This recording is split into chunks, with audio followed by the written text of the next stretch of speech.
Hi guys, welcome back to Sew with Abby channel. Today's video is about making this beautiful circle top with strap, which is really easy to make and can be styled in two ways. It can also be achieved with any fabric of your choice. If this is what you are interested in, then keep watching. Let's get started.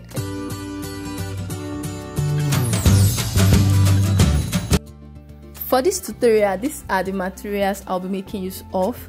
And for my fabric, I have a direct fabric here, which is about 2 yards, and I'm gonna add to fold it into 4. When you're trying to cut a 360-degree flare, the first thing to do is to fold your fabric into 4. Now the length of the top I want to work with is 20 inches, and the first thing I'll do is to check if the length I folded this fabric into is enough for the length of my top. Now I have about 21.5 inches here, which means I have just 1.5 inches for my stitching allowance.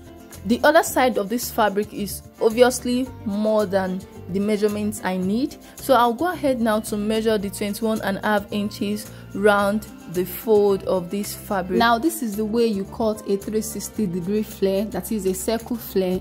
Even if you are trying to make a skirt, a circle skirt, this is the format you are going to make use of.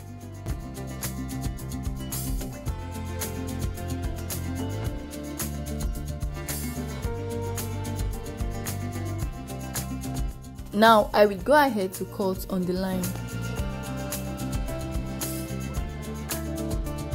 So guys, this is what we have, and when you open it up, you have a circle shape. Now the next thing I'm going to do is to cut out the neckline. Now this part that is on double fold, that is where our neckline is going to be. So I'm just going to measure the neck depth now, which is 5.5 inches. So from the edge of the fabric, I will measure 5.5 inches round, just like I measure the bigger flare. I'll measure it round like this. Then afterwards, I'm going to measure the neck width, that is the wideness of the neck. Remember that I said the part where the fabric is on double fold is where the neckline will be. So from here, I'll measure the neck width, which is 4 inches, and I will come to the other side to measure the armhole. Remember, we already measured 5.5 inches down, so I'll add 2 inches, making my armhole 7.5 inches. Then I'll draw a line to connect the neckline with the armhole. Now because this is a flare top, the armhole and the neckline does not look like our regular armhole and neckline, but when I open it up, you are going to see the shape.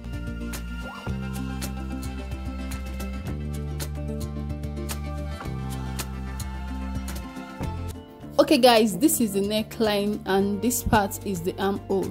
So the next thing I'm going to do is to cut out the piece I'll use to turn in the neckline. Okay guys, this is the piece and I want to cut it out in a bias form, so I'm gonna have to fold it out in a triangular shape. I'm cutting it into 2. Then I'll go ahead to measure how wide I want it to be. Is about 1.5 inches, so I'll just cut it out. So this is what I have. Now I'll pick one part of the top and use the bias to turn the neckline. I'll use pin to show how I'm going to do that.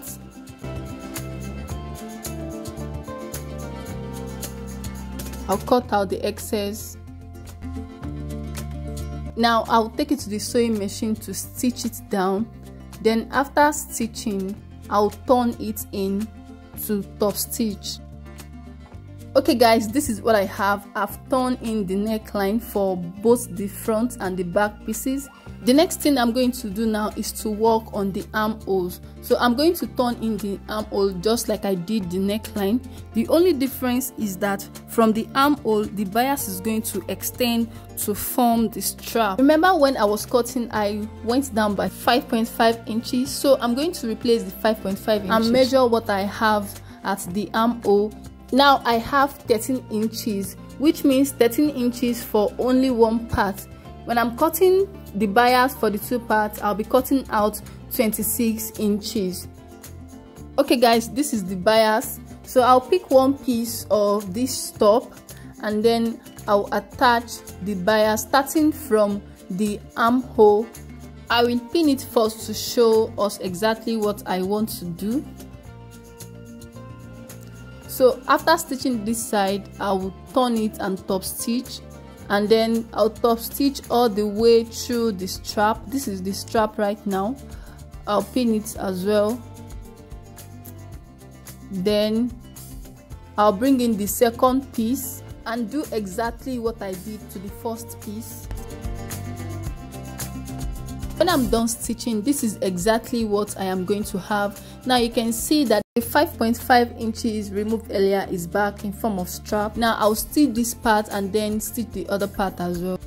Okay guys, I'm done stitching now. As you can see, our top is almost ready. Now the next thing I'm going to do is to flip this top to the wrong side so as to join the front piece and the back pieces together. Now I don't need to take any bust measurements because this is a circle top and it's supposed to be free. I'll go ahead to join the side and then hem the down part as well. Thanks for watching guys. This is the result of the top, and as you can see, it came out beautiful. Now what do you think about this top? Is it what you would like to try out? Let me know in the comment section. Do not forget to give this video a thumbs up, and if you are yet to subscribe, kindly subscribe and turn on the notification so that you'll be notified whenever I post new videos.